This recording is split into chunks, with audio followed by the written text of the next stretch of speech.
Okay, amazing. So we've got a couple of people, and so we can start. Thank you so much for being here. I'm really excited about the webinar today. I felt like, in my own work with consultations, I think a couple of different multi-dog households were coming up. And so it just felt like a good idea to get together, with an interested group of people and talk about what it means really to manage a multi-dog household. This webinar is obviously getting recorded, so I will share the recording with everyone later today, latest by tomorrow, so you'll have that to refer to. I sort of want to approach this very conversationally. I don't have slides per se to sort of share. I did have a couple of, pointers that I wanted to talk about and just bring awareness on.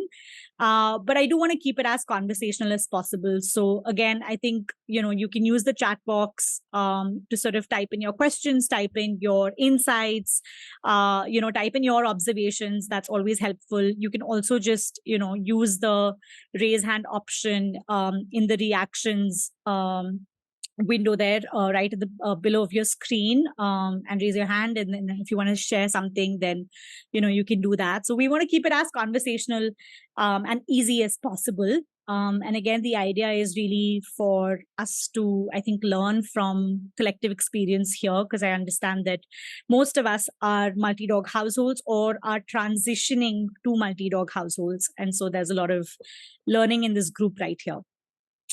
So I think I wanted to start really by, I think, talking about what are some foundations really to multi-dog households, right? And then we will get into, the do's and don'ts, which are slightly easier to put into place. But I think when I think of foundations, like one of the first things that I think a lot about is, I think, seeing the two dogs, seeing the three dogs, seeing how many other dogs you have in your household as really individual dogs with individual personalities and individual needs. And I specifically want to talk about personalities and needs because I find that that's also where a lot of the expectation mismatch happens. So, for example, I know of households that have a certain kind of breed, and then they just feel like bringing home the same breed could be really helpful, right? But that's not necessarily always the case, because even within the same breed there are such individual differences within the dogs, right? Because personality differs, temperament differs.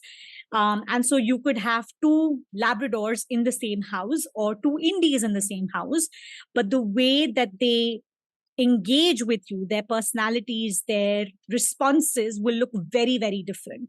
So I think something for us to keep in mind is really to look beyond the breed, but look at individual personalities. And when we start looking at individual personalities, we start acknowledging or holding space or becoming aware of individual needs for their dogs, right? So it's not enough to say we have two dogs and they do everything together and they need everything together. It is really about understanding what does each individual dog need. And so, examples could be, they might need two different kinds of diets, right? Because their health conditions could look different. What they need from their bodies at this point in their journey could look very different. Feeding them the same diet may not meet the need that they have physiologically as well as behaviorally, right? Or, for example, one dog might seek connection much more than another dog. And so, how do you balance connection, meeting needs in that situation, right? How do you meet the needs for one dog in a way that fulfills them? But how do you also give another dog space because they may not need that kind of connection or may not seek that connection in a certain kind of way? I think another example that I often see is outdoor requirements, right? So for one dog, they might thrive in an outdoor environment and might enjoy, let's say, daily walks. They might enjoy stepping out of the house. But for another dog, that experience could be extremely overwhelming, extremely stressful. And I think that when we start looking at individual needs, we realize that we need to approach dogs in the same house slightly differently. right? And it's not really about, yes, of course, at some point it can be about, can we get them to a similar place or journey? But to even think of that, we have to first meet each of their dogs wherever they are, right? And so that I found is just fundamental, I think, to our expectations of when we bring dogs home or when we're thinking of a multi-dog household.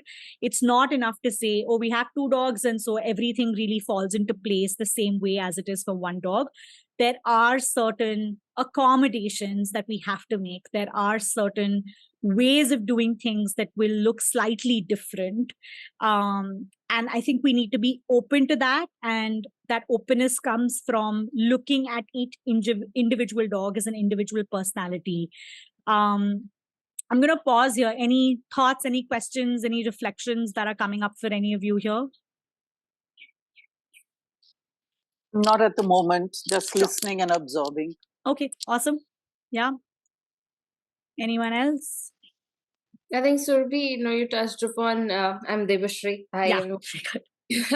So, of course, you touched upon so many different points, and in any multi-dog household, there are many layers to, peel off. And in each of these aspects, be it outdoor walks, be it how you manage, as you said, the nutrition, how you manage their medical situations, and then their behaviors emerging out of their medical situations or bodily requirements, right? Or their natural temperaments and personalities, right? So that is a big challenge, and not challenge won't be the right word. It's a big ongoing situation that you have to be very on your feet about forever, right? And that is what's beautiful about it as well, because it's a very intuitive journey. You have to sort of open yourself to it.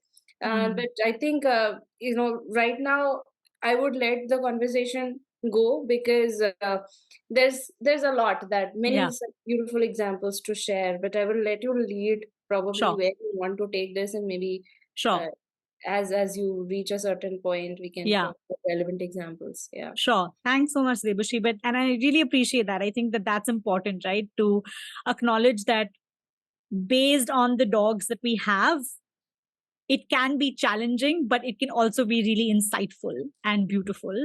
And I don't want to gloss over the challenge that sometimes lies, right, with multi-dog households, especially when we are bringing dogs from very different backgrounds, when we are bringing dogs with very different personalities. And so I think that's a really good segue into what I think is another very critical foundation. To me, I think that learning how to read your dog's body language is key to not just your relationship with them, but to also understand the dynamics and the relationship between 2 dogs, right? So obviously, even if you're in a single dog household right now, my request to you is go ahead, figure out how to read that body language, right? Bhag's Education obviously does this incredible course called Canine Essentials 101, which will just set you up for a very, very different, insightful journey with your dog. You can also pick up On Talking Terms with Dogs, Calming Signals by Ture Drugas. I know that some of you have started reading that as well. But I feel like picking up on these signs, picking up on those cues, picking up on that non-verbal language becomes really, really helpful for several different reasons, right? I think one is to understand that transition. So when we have a single dog in the household, they are obviously not likely to engage in certain behaviors or certain communication that are very species appropriate, right? Because they don't have a conspecific to engage with. But when there is another dog in the household, we start seeing the emergence of some of that communication. We start seeing the emergence of some of those behaviors. And the human frame or the human context may not always be relevant or appropriate to understanding those behaviors. So I think when we are able to understand body language, when we are able to understand how do dogs communicate with each other, we're able to contextualize some of that behavior much better. And I find that even in my own personal journey, I feel like what that has empowered me to do, and again, this is something that comes up in a lot of consultations, that's empowered me to know when to step in and help the dogs and when to let them figure it out, right? And so I think an example that often comes up, especially when we sort of bring dogs together in the household, is that maybe one dog starts growling at another dog in a certain situation, right? And our instinctive reaction is like, oh my God, the dog's growling. We need to jump in and we need to like stop it, right? But that growling is communication between the two dogs, right? And when we're able to understand that and see the context in which that communication is playing out, we're also allowing ourselves to open ourselves essentially to seeing how dogs are communicating with each other and how they're figuring it out together. And I feel like that's so critical. And so I think that body language becomes very important. Devashi, I see your hand up. Just give me 1 second. I'm just going to wrap the last piece of the point. I think the other thing that I think about is, and I've seen this in my own experience, I feel like when dogs are living together and they're figuring things out together and they're communicating with each other, honestly, like I want to be in on that party, right? Like I want to know what's happening, right? I want to know, what are they saying to each other? What are we figuring out together? And I want to do it with I think humility, and I want to do it with like openness to also learn from them, right? Instead of assuming or putting my human context into something which may not be relevant. And so I think for me, the biggest advantage of learning canine body language, canine communication has been that when this party is happening between my dogs and when they're having a conversation, I am part of it, right? And sometimes I'm just sitting on the balcony and watching what they're saying or watching what they're communicating. But sometimes I'm also an active participant in that conversation, and my role differs based on the communication that they are engaging in. So I do feel like another foundation is just, learning that body language for sure. Devashi, you had your hand up. Yeah. So, just about because you brought up that growling communication, one of them, right? So, just wanted to share one example of that I observe in my home. So I have one dog that we adopted from a shelter a few years back, and our second dog happened, and our first dog is very selective about which dogs she, allows into her life or is friendly with, or is comfortable around. Usually, she's the more aloof sort, the high princess sort. So with our second dog, he was adopted right off the streets because it just happened. Life happened. Now they're very wonderful in a very talking to each other, playing with each other, seeking each other out when they're outside. But at home, earlier they used to play a lot, but then there were few instances of probably toy snatching from each other, and then Walnut, our first dog, she had a serious medical situation once, and a lot of these instances came together to kind of make them wary of each other, particularly our first girl, wary of our boys, our second dog's presence inside, only indoors, but all right. So she is very careful about allowing him close in an indoor situation.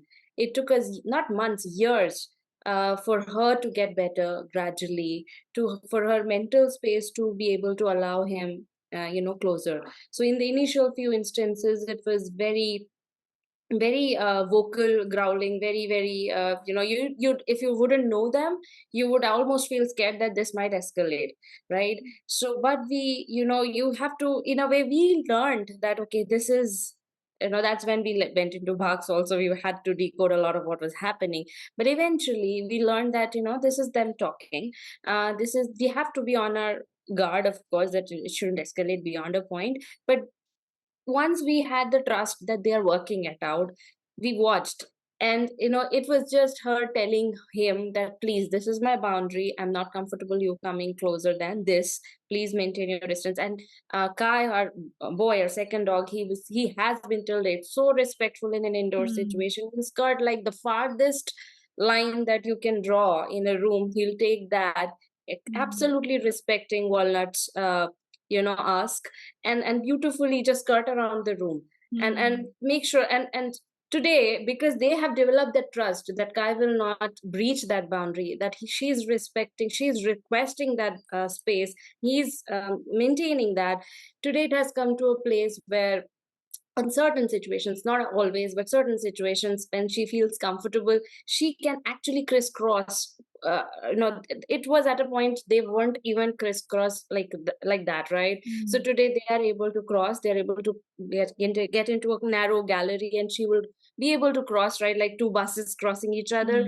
At one time, this was unthinkable for us, right? But today it has come to this only because we allowed ourselves to trust the process, to stay out, watch their communication happen, and see how it develops. What are they saying? And in a way, let it evolve naturally the way it should.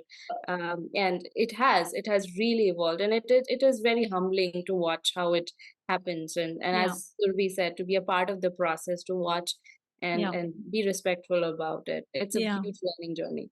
Yeah, thanks for sharing that, Devashri. Kalindi, you had your hand up. Yeah, so sorry, there will be a little bit of background noise. Okay, but this was just so when I'm thinking about the growling and I'm thinking about bullying. So we have a situation where, let us say, Pluto, sort of the second dog who came in later, has taken up the bed space in the night, which is fair. And Leila, I mean, it's not that they get at each other, but when, let us say, there are spaces where, if let's say in the morning Leila comes on the bed, she will want to keep Pluto off it. Pluto will somehow manage to get on top, and it's not disastrous, but there'll be a lot of growling and stay off, and then they'll figure their way out, and Pluto will somehow find a way. But this is, and it's repeated in different contexts. So for instance, when we enter the house, she doesn't want Pluto near us. So if actually Pluto figures it out and sits on the sofa and doesn't come to welcome us, it's all calm.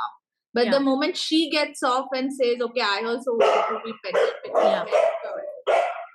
then there's a lot of growling is just a manifestation. I really feel it's just saying, don't come near them till I'm done, or I want this.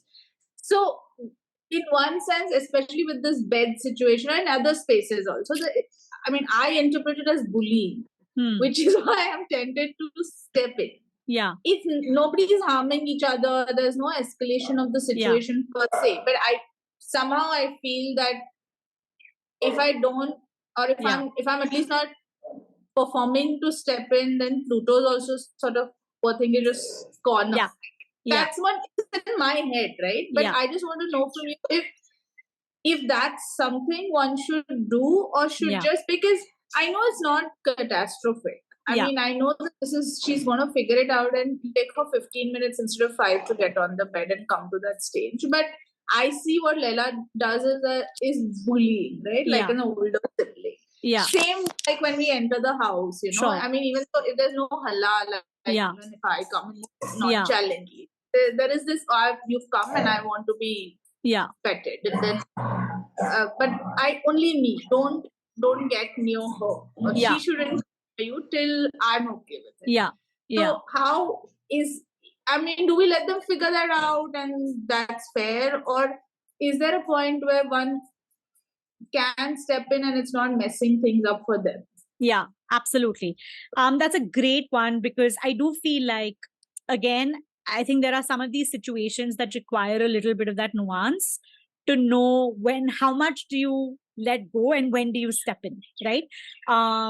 And I'm going to talk a little bit more about management when I get into like the do's and the don'ts, because I do talk about like shared spaces and doorways and tight corners and stuff like that. So just hold on till then. And in case that still doesn't answer your question, then we can always connect one-on-one as well, if time is not enough. But I will come to that for sure. I think the other foundation that I wanted to very quickly talk about is, this is a really simple one, I feel. I think when people bring home dogs together, there is this expectation or this hope that their dogs will do everything together, right? And I think often what happens is we end up like creating unintentionally, like forcing interactions or forcing time together. And I have found in my experience, but also with some of the dogs that I've worked with, that sometimes like distance and space is really helpful, right? So I think just suspending that expectation or suspending that notion that we must always do everything together, right? Like think about it, even in our own relationships. Yes, we enjoy the company of our partners and our spouses and, close ones. But after some point, like we also like, listen, little bit of break, right? Just a little bit of space, just a little bit of distance. I think that adage of like distance makes the heart grow fonder applies even in this situation, right? I think it allows, and especially when you have dogs that are of very different energies, temperaments, ages, right? That individual time, that one-on-one time allows them to also decompress and physically rest and take a break from like a lot of energy. So in fact, I have a really close friend, and a client of mine has 2 dogs, 2 indies, and one of them is a pup while the other one's slightly older. And the puppy is in the puppy phase, right? And so there's a lot of energy, there's a lot of like wanting to be stimulated at all points in time. But this is quite a toll on the older dog. And so creating opportunities during the day, creating opportunities in your routine for dogs to also have their own individual time, right, becomes really important. They don't have to always be together. They don't always have to, do everything together. I think having those moments where they are decompressing themselves, whether it's even, for example, sleeping in another room for a few days, then coming back inside the room, or even if it is, for example, taking them out at different times of the day, having different people walk them together, like some of that individual time becomes really important. That also allows them to cope in their own way. So I think, again, something for us to just think about is, what does that one-on-one time for them look like in the house? The next one, I think, is again a big expectation management, which is when you are in a multi-dog household, I think it is very, very important to consider the impact of age, to consider the impact of personality, to consider the impact of past backgrounds on the dynamics that can form between dogs. It's not as simple as, oh, we'll bring home another dog and they will just get along, right? These are very nuanced relationships. They take time to evolve. If a dog has had a really tough history with other dogs, that could show up in their dynamic with your current dog in the household. I just talked about age. If it's a younger dog, if they're a younger dog versus an older dog in the household, that has a huge impact as well. Again, if there is a dog who is extremely energetic, who is very, very, hyper, but you have a dog who's much calmer, much slower, that could have a difference, right? And so again, with Luchi and Mutton very specifically, I see that often Luchi can get, Luchi is just a happy-go-lucky dog. And she gets excited really fast. Mutton, on the other hand, is a really old soul, even though Luchi is older to her. And she doesn't like boisterous interactions. She doesn't like high energy interactions. And that mismatch in energy used to often be a trigger for very, very bad fights between them. And so their dynamic took a very, very long time to evolve and build, right? We went from, in the early days, like Mutton would try and cope with that kind of energy, and she realized it was just taking a toll on her and she couldn't do it any longer. And when she couldn't do it any longer and Lucci wasn't able to process that communication, they would get into really big fights, right? And so we had to work very hard at actively managing the environment, consciously separating them through the day to decompress. We had to look at meeting their needs individually, finding connection needs for Lucci outside of Mutton, because Mutton wasn't able to meet her needs in the way that Lucci needed, giving Mutton a lot of downtime because for their dynamic to develop and grow, right? And get to a point where they can peacefully coexist with each other. I think that's also such a big part, right? Because social media and just, media in general throws these images and videos of dogs cuddling with each other and being all cute and walking all over each other. And that doesn't always happen from the start, right? Dogs can get to that point and dogs can have moments like that in their relationship. But I think to think that that is how it's only going to be is then setting all of us for major, major failure, right? And I find that when we're transitioning into multi-dog households, expectation management for us is a much bigger task than actually managing the dynamics between the dogs, right? Because so often, because our expectations are slightly different, we walk into situations or we put our dogs into situations unintentionally where we're expecting this kind of, like buddy relationship from the very beginning, and that doesn't happen. It takes time, right? Think of it honestly, for all practical purposes, it's equivalent to like an arranged marriage, right? You've just found this other dog and you're bringing them home into your house, and now you're expecting them to fall in love with each other and like be tight together for the rest of their lives. And that just doesn't happen.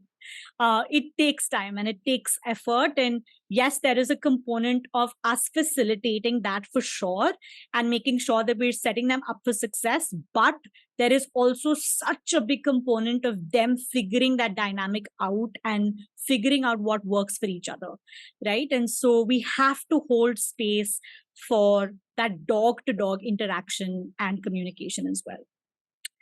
I'm going to pause here. Any thoughts, any questions on what I've shared so far?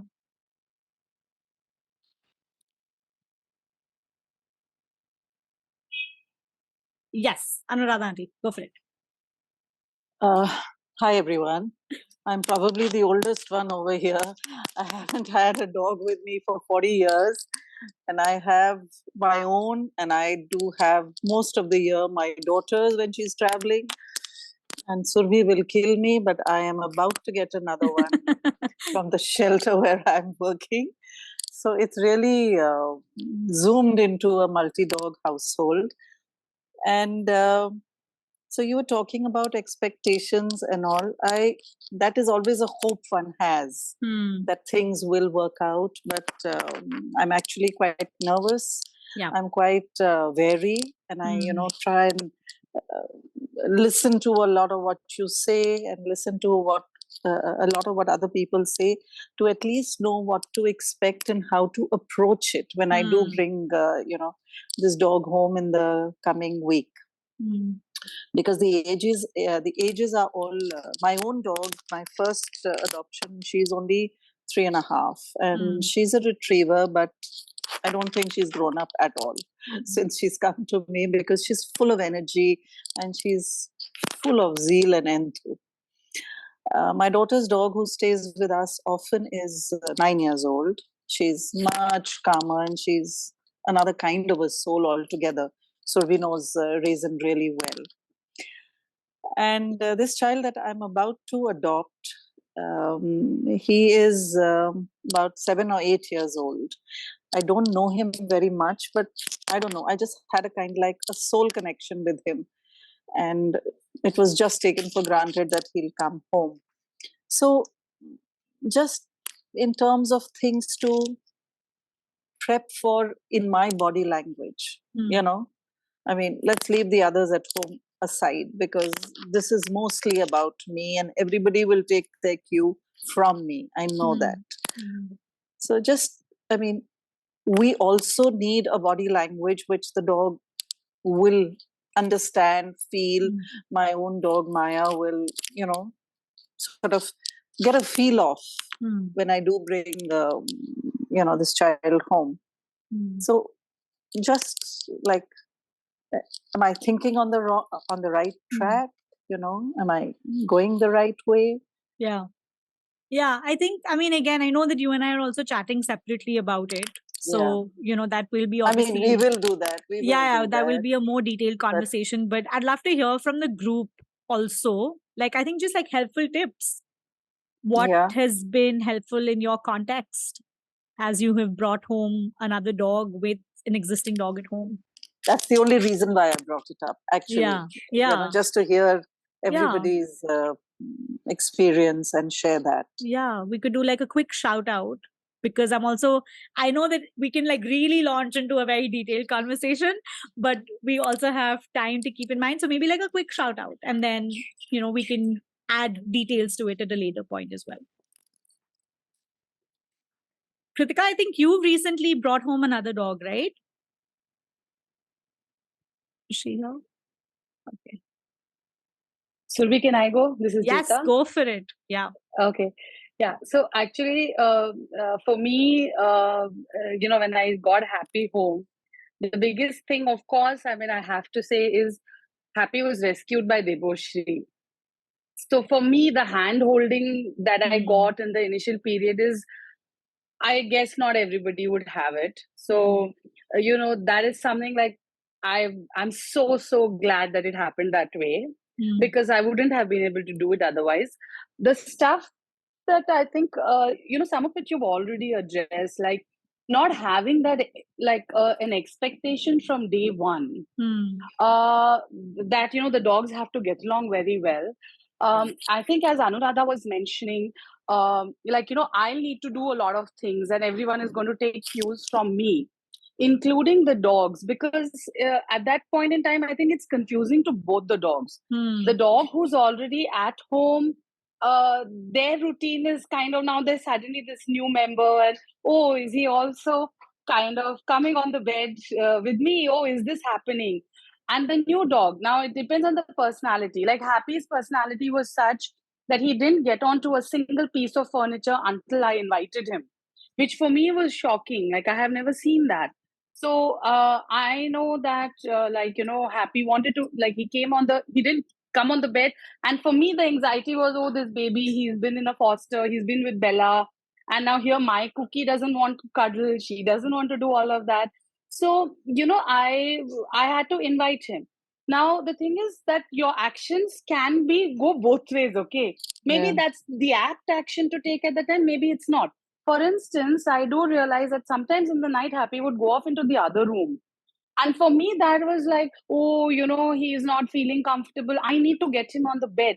But I've realized it's an evolving journey, and we've had our ups and downs. So it's 10 months since we are a multi-dog household.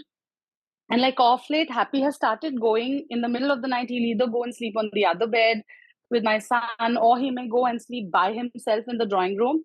And I've learned to start respecting that, which I never did early on. Early on, I felt like, no, as a rule, he needs to sleep with Cookie and me, like in that space. And now I'm learning that it's okay.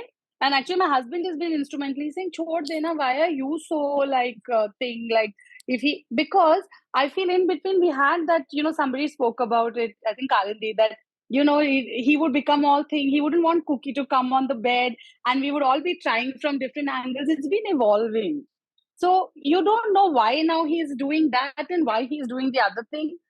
I don't know, but I feel like take your cues from them. Yeah. Right. And if you see something escalating very quickly, try and get into something that feels like a neutral position.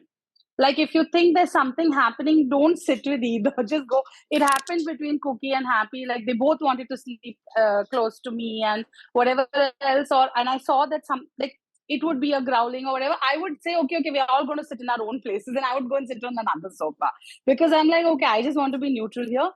And I feel like the first 15 days are crucial. And that's when I had Deboshri holding my hand. So lots of love hugs and kisses to Deboshri. But that is like those 15 days are really critical. I felt like we were forming the pack in those 15 days. I tell people I spent 2 weeks forming my pack. So yeah, that's my sharing. Yeah. Okay. Yeah. Thank you for that, Chita. Yeah. And Kalindi. Right. Just call me Anu, please. I'm not used to being called Anuradha. Okay, Anu. It seems sorry, like Anu. another person's. Okay, sorry, Anu. Right. We can take one more response. Yeah, Kalindi, go for it. I think, yeah, Surabhi's sort of witnessed this because I think we just started consulting with her when we contemplated, or we happened to get the second dog, Pluto. But for us, I think it was very, because our Leila, our older dog, is quite she is a lot like your 3-year-old retriever, 2.5 who's never grown up, and Really? very vocal, very sensitive. Yeah, like, so we were very sure that if there is a decision to bring the second dog, it will be a joint, like everybody will be on board. So, Right. And Leila was at the top of that list, right? If she really has to be comfortable. And so actually Pluto came pretty unplanned because we've never seen Leila really interact with other dogs. I mean, she interacts with a lot of streeties, but it's very moment. She's quite the loner. But we were at the farm for 6 days, and when we saw them interact constantly, they were with each other. I mean, not necessarily engaging, but they were together. And she was okay with a lot of things that we've never seen her do with other dogs. And so we considered it, and we thought, okay, we can offer to adopt Pluto because she was in the space of, she was basically in and out of this farm where we were staying, and the dynamics changed a lot when we came home, obviously, because first there was a long gap between, so there was a plan to put Pluto in the car and just bring her back with us. So they would, I don't know how that would have flowed. Maybe it would have flowed a little better, but we had to go through this 15-day waiting period before Pluto could come home. And that 15-day really changed a lot for Leila because suddenly the space in which she was meeting Pluto again was different. It was her own home, obviously, and there was a lot of anxiety. But I think we've sort of, I mean, it's been badgered a lot into me with the canine course as well. Just let them figure it out. Just should not get brutal. And so I have to really hold on to my horses a lot. Like, I want to step in a lot more, but I just sort of, I mean, I disengage after a point because, like, as I'm talking right now, I mean, I just to give an example, there is Pluto under my feet, and Leila just does not want her there. So it's just growling and pawing her and trying to get her up from there. And I want to put my hand in between and say stop, but I know. I mean, when I feel what Jeta said, sort of playing neutral. When you step in, it's human, I guess, that you tend to take a side. I don't know if they really even understand that, or if I don't know how it is interpreted by them. So I think when we got Pluto, it was really a joint decision, and that was on top of our radar because we had been told by trainers that you can't bring a second dog. I mean, we'd been told off by everybody, whoever it said, with a dog like Leila, you can't bring a second dog.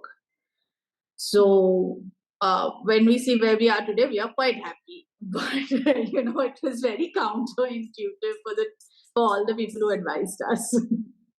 Yeah. Thank you for that. It's a bit scary. I'm actually quite scared. Quite. It's natural. But I guess that's natural. It's very natural. Yeah. Right. Yeah. But Surabhi said something really nice when we actually got Pluto, because the day I got Pluto, I had a call from somebody, and it was so bizarre. Like, this lady, she has 6 dogs in her house, and she called me and said, "Are you crazy? You got another female, and they will tear each other. There's something called bitch fights, and you'll never." And I called Surabhi, just like having one major attack. I said, "What have I done?" And she was like, calm down. When it comes to it, we'll figure it out. I know.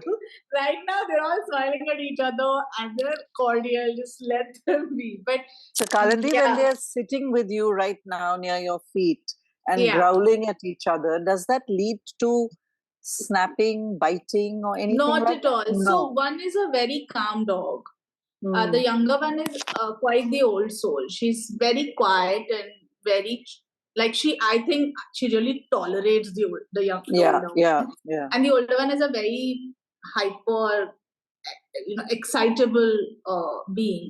So then I mean, you can know very quickly when it's going to escalate. That sign you will get immediately. Like, you will know ki ye escalate hone wala hai, step in.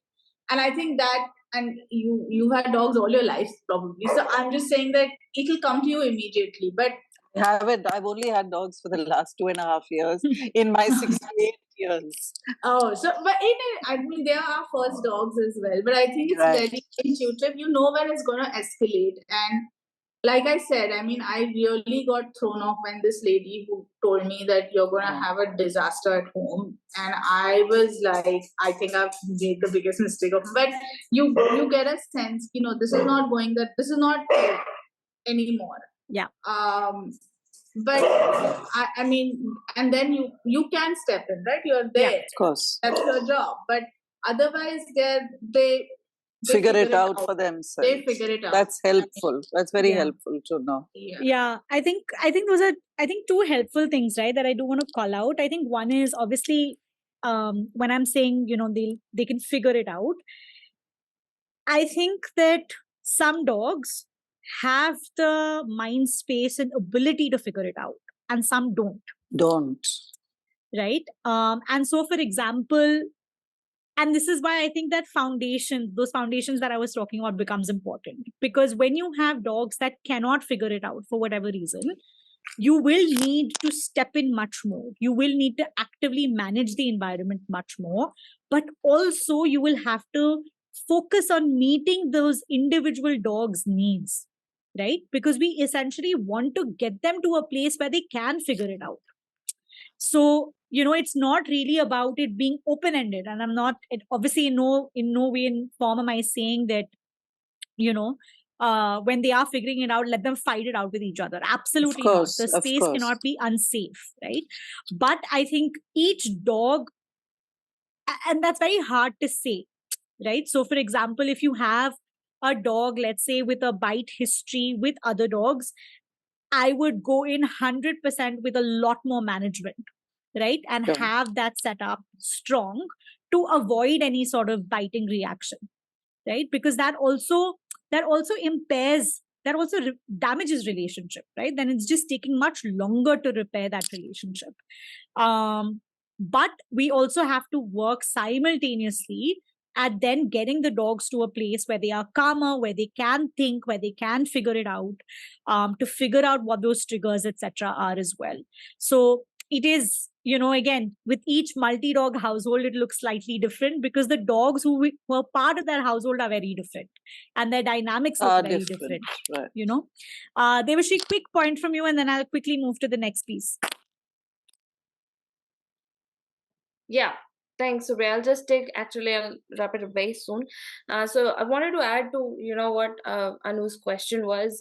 I think another angle I have found really important to pay attention to is the fact how different are the two dogs or more than two dogs, and understanding that what your routine has been for your first dog may not necessarily work for your second dog. Right. Yeah. And this will manifest in more ways than you can imagine. It is again a very intense learning curve, but you have to be very, very clued in to try to understand what's working. For example, as something as basic as, most people think the first thing is you get a dog, you walk them, right? But that may not be the scenario for the second dog, right? The first dog may be really getting a lot of kick out of the walks. They may really be doing well. But the second dog, in our case, one of our dogs, we learned that they are getting too thrown off by just the fact of going out and taking the lift downstairs. And they have an arthritic case, so we cannot also take the stairs.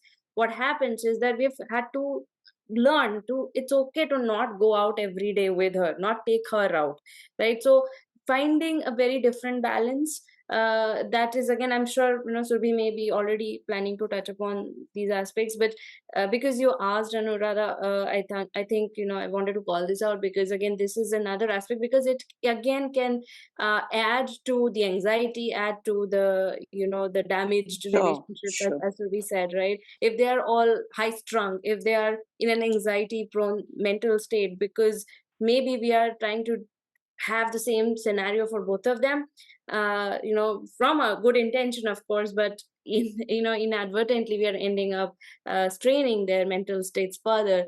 So that's where, to try and stay as looped in as possible to how they're different and what is working for one and what is not working for someone else, and finding that balance, again, ongoing journey. So yeah, Surbhi, quick things of. Thank you, Debashri. That's very helpful. Right. Yeah, Kritika, I'm going to quickly address your question. And then, we can also take it up in the group very specifically, because again, you're also part of the reactive dog group, so that works. So this was actually the case with Mutton and Luchi. So one of the reasons why Mutton would end up getting into fights with her was because after a point, her pain threshold, just she couldn't handle it. And so something that we started doing, and I'm using this language because you're a Bhag student, but something that I started doing actively was splitting between Luchi and Mutton. Every time Luchi was like, woohoo, I'm going crazy, I need to play, split. And then that served as a big separation between Mutton and Luchi. And then that would follow with one of two things, right?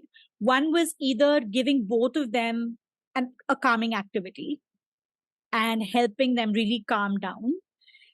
In some cases with Luchi, that would not work, because in that moment, what she was needing was just play and connection, right?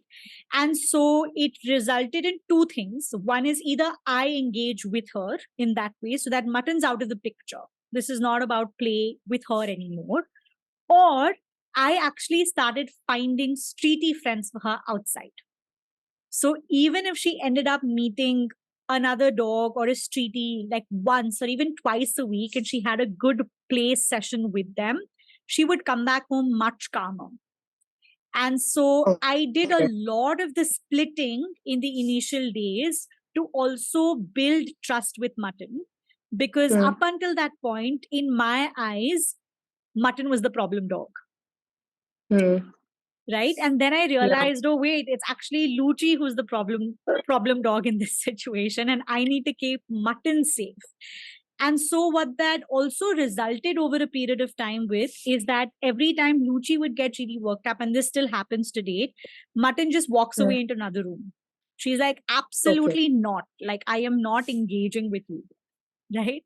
And even when she allows interaction, and if it gets too much for her, there are lots of head turns. She will move away. She will create distance.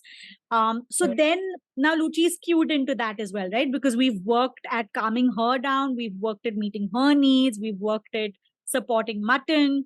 So it's, it is together wala dynamic, but it's also working individually and identifying what are areas they need support in.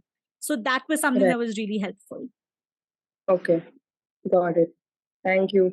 Yeah, I find this is very true. I think about it a lot in our own human relationships. Just the fact that, for example, if we are in a relationship with a partner, our partner can't always fulfill all of our needs, right? We need other relationships and people as well. And I feel that's also true for dog to dog dynamics. In some cases, one dog may not be able to meet the needs for another dog. And then I think our role really is to identify how else can we meet those needs, and so that could be something that you can think about in this case. Thank you. Yep. Awesome. Okay. I'm going to quickly move into helpful do's and don'ts. And this is a really simple checklist, which irrespective of where you are in your journey, you can definitely keep in mind.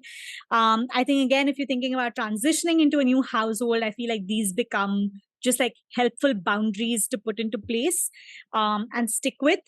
I think the first and foremost, which is super, super critical, is that you have to have separate feeding areas for the dogs.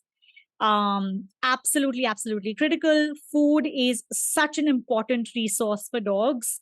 And unintentionally, unknowingly, when we put them into the same place, without any distance, without any barriers, for example, that has the potential to cause a lot of food insecurity, that has the potential to cause a lot of like competitive eating, especially when you are bringing dogs from shelter environments where they are anyway in that environment, right? I think we control so many aspects of our dogs' lives. I think the bare minimum that we can do is just offer them incredible amount of security with food. And that comes when they are eating in a space where they feel safe. That comes when they're eating in a space knowing that there is not another dog hovering around, waiting to get into their bowl. When they don't have to like gobble their food up really fast because they feel like their food's going to be taken away by another dog. And so separate feeding areas, preferably with visual barriers, right? So I think identifying those spots in the house where one dog can be fed, another dog can be fed, and ideally there is like a door in between. And the only time that the dogs can actually meet each other after food is when the food bowls have been picked up. So you're very proactively removing food as a trigger, because food very often can become a quick trigger, right? And think about food is that when that insecurity starts building in, they may not necessarily end up actually fighting over food, but that insecurity becomes a stressor, which then manifests into potential fights, right? So we also want to sort of remove any possibility of that tension. So that I think is absolutely critical. The next one that I have is, I think, management around tight spaces like doorways specifically. And this applies to even when people come home, when you have guests over. I think it's very natural for both dogs to run up to the door when people come over, or when you're standing, let's say, at the kitchen and you're prepping their food.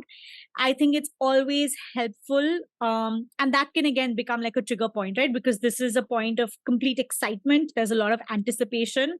When we're excited, we're not able to necessarily always think clearly. And so I think a couple of things to think about during this time is just like calm interactions. And this is so, so true for guests coming home.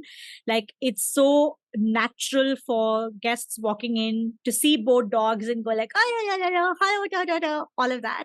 That's very, very riling up, right? And for some dogs, even the other dog stepping on them can lead to a fight, right? So we want to facilitate calm interactions with guests coming in.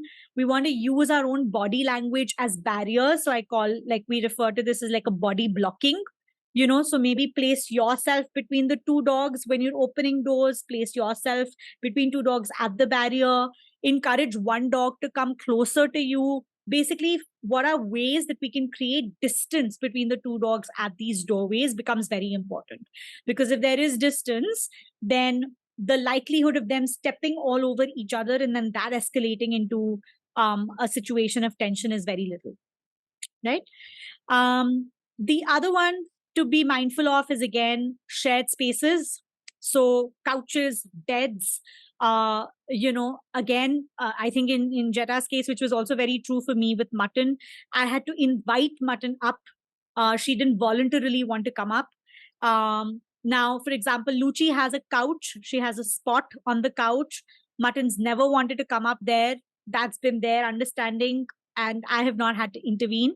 But on days, for example, when Mutton and Luchi both sleep with us, which happens very often, we use a lot of pillows as barriers, right? We use our own bodies as barriers. So I'm sleeping in the middle and one dog is here, one dog is here. And we make sure that they're not sleeping in tight spaces, because again, that can potentially be a trigger point as well. Like I said, right, for each dog, it looks very different. Some dogs might be comfortable wanting to snuggle with each other. And that's a two-way consensual relationship to snuggling. Some dogs may not want to do it. And in that case, some of that active, proactive management really, really helps. So that's something to consider. I think that it becomes tricky when we invite one dog to come over and not the other dog, because then in that sense, the other dog might want to feel closer, feel connected. So I wouldn't do that. I think I would just think about how can we manage the bed situation in a way that there aren't overlaps, right? There are enough barriers, enough blocks around the way. And that's true even for example, within the house. I think thinking about using baby gates is a helpful situation, especially if you feel like, two dogs are struggling to be in the same space together. Then, you could have one dog come out while the other dog is behind a baby gate. For some dogs, that barrier works really well. For some dogs, even having visual access to another dog can be extremely cup-filling and stressful, and then we figure something else out. But I think these are the pieces that we start talking about with environment management, right? And each of those will look very different in the context of your dogs as well. I'm going to quickly pause here. Any thoughts, any questions that you have? Okay, would the sharing spaces start immediately, or is it an adjustment period? Honestly, I think it differs from like dog to dog completely. And again, this is where I think there's room for like that, intra-species like communication, where, like some dogs might be absolutely okay with sharing space with each other, but for some, they may not. And that's where that management comes into place, right? I know that when we talk about like sofas, when we talk about beds as common spaces, like a common advice that's given is don't get any of the dogs up. But that's really not helping, right? Because we know that dogs seek elevated services. We know that dogs seek spaces to feel closer to humans. That is meeting a need. So the idea is not to meet the need. That's only going to cause more frustration. The idea is how do we facilitate this in a manner that's safe? And so, I would say that again, that completely and totally depends on the dynamics of the dogs and how they're adjusting. Honestly, I find it's always helpful to like err on the side of caution. And so I would anyway put the barriers in place, right? Because, I think it's again about giving our dogs choices, right? Can they figure it out, but can they also have the choice, right? And when we put them in a place where without any barriers, without any splitting happening, they don't have a choice but to share that space. But when you do put the barriers, then we can figure, right? Are they choosing to be by themselves? Are they choosing to move things around to be closer to the other dog? Is that acceptable to both dogs? So that's how I would look at it. I was thinking about it in a way that, she's never used to another dog on the bed. Say the sofa is okay maybe, but the bed she's always shared with us for 2 years of her life, and suddenly one day we just get a dog and there's another dog like in this safe space that she's had. It can be an adjustment period, right? Like For suddenly sure. one day there's another dog. Like it can be very surprising as well. Like, this is supposed to be mine and suddenly you have to share it with someone else who I don't even know, sort of a situation. That's where For sure. Yeah, for sure. Absolutely. And that's true for everything, right? That's true. I mean, it's such a huge adjustment period for the dog who's at home, right? And it's also like, I feel like this is why some of these things are really helpful, because it sets clarity, right? So even for the other dog, like knowing that I'm going to be fed in my own space and the other dog's not going to be in my space is a huge source of comfort, right? And it's eliminating stress right at the very start. And I think, Kritika, in your context, like when you think about the bed and the sofa and them trying to come up, I think again, think of your own body language with the hand signal, putting the barriers, like stepping it up, right? Like there's a little bit of like an orchestration that happens in the beginning, but that I think just comes naturally then as you keep practicing it. Yeah. Right. Yeah. That makes sense. Yeah. Okay. Any other thoughts, questions? Hi. Yeah, this is Hi. Unti. Yes. So it was lovely hearing everybody's stories. I have two dogs. One is the German Shepherd and one is the Indie. So thing is, there is a word called pawum, right? And my elder dog, he acts so pawum. So he's 10 right now, but he acts like he is 4. The other one is 4 and he acts like he's 50. So the thing is, the Indie exhibits a lot of signs of anxiety and resource guarding behavior. So he tends to sort of own the people who come inside the house. So he'll take that stance. And we interject a lot. Now that I'm understanding, we should not. But it's just the conversation doesn't seem to be a very nice one between Joey and Mojo. And we even have to act like an actual barrier to help Mojo get to like the water bowl. Joey has just taken over all the spaces in the house, and I hate to say this, but it's at some point we do tend to sort of criminalize Joey. I mean, like, oh, he's like, I think Kalandi said, right? He's bullying Mojo, and it's funny to say, but it's not really nice for Mojo who's suffering with atopic dermatitis.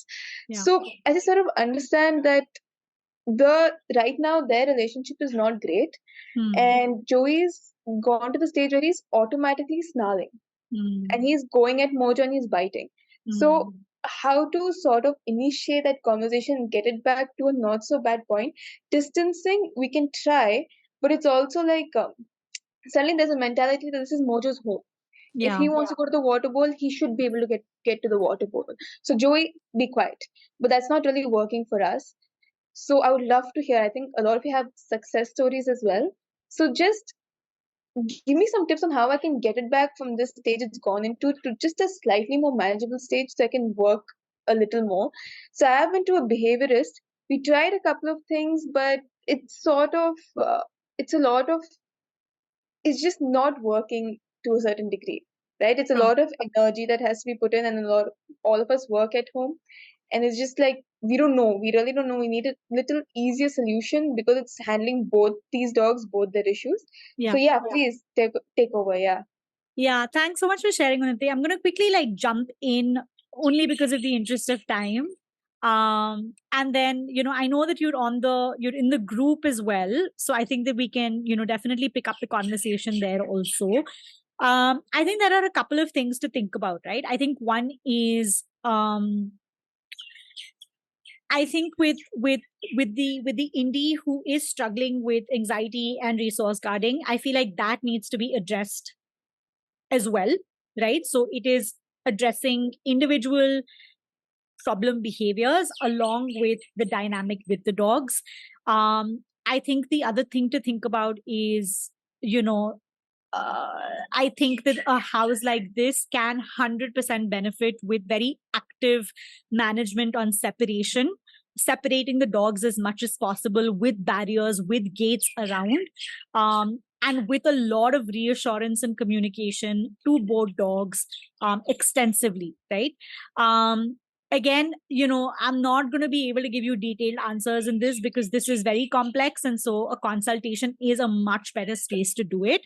But I do want to touch a little bit upon, I think one thing that you said, right? We're looking for easy solutions. I think that, again, I don't have context to the solutions that you have gotten in the past, but I think that's really where the expectation management also comes in, right? This is complex. This is going to take time, and it's going to take a lot of effort on your part, right? And the thing is that there is no way of saying how much time it's going to take, right?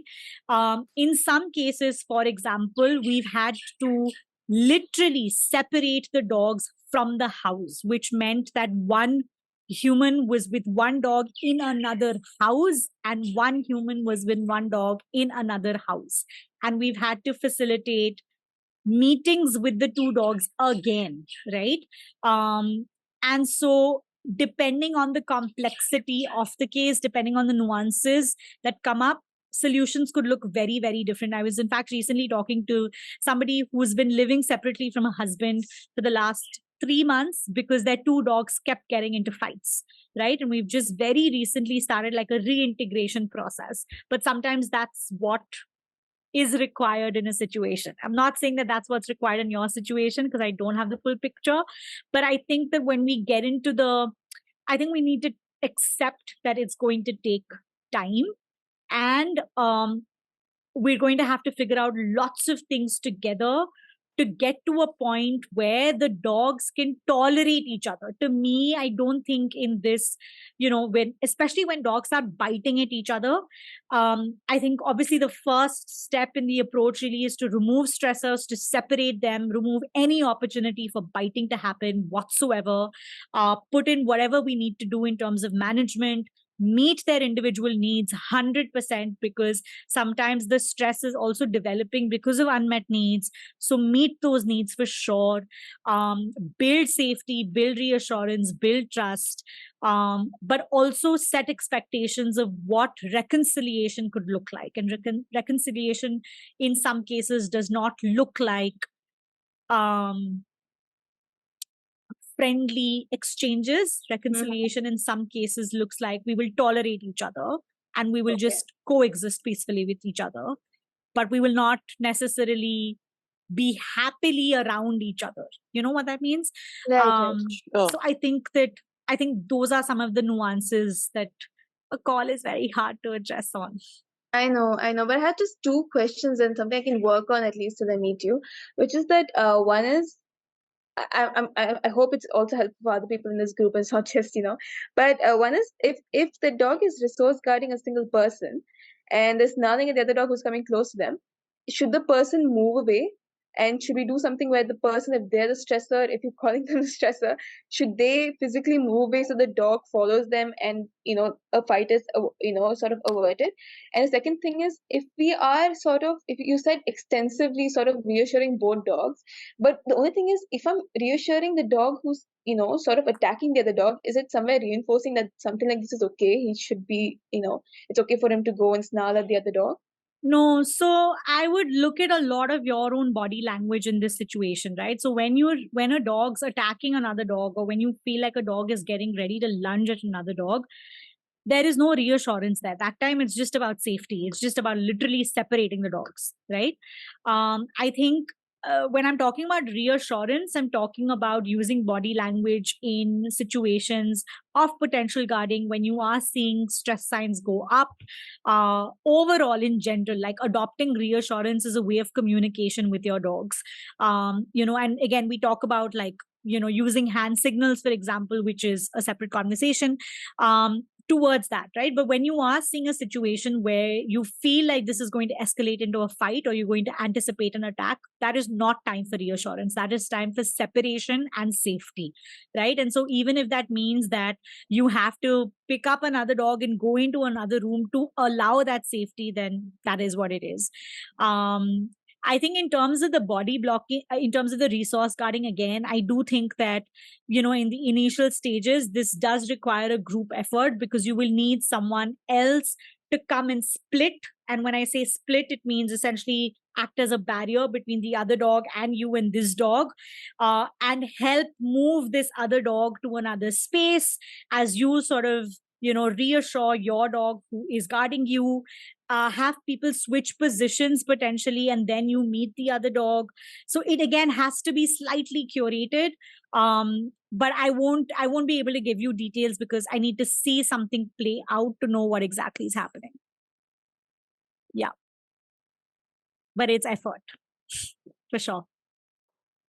Got it. Thanks. Yeah. Okay, we are 10 minutes over time. I am going to wrap up now. But again, if you have questions, I think a lot of us share the same reactive dog support group. So I think feel free to share insights, thoughts in those as well. And we can pick up conversations from there. But I hope that this was helpful. I was hoping for it to just be like a starting point, really, to get us thinking about a couple of things. And I hope that was what you got. Thank you so much for attending. We'll do another webinar very soon, and I'll share details for that as well at a later point. Yeah. Thank you, everyone. This was very nice. Yep. Lovely to hear everything. Thank you, and everyone. Bye. Thank you. Bye. Bye.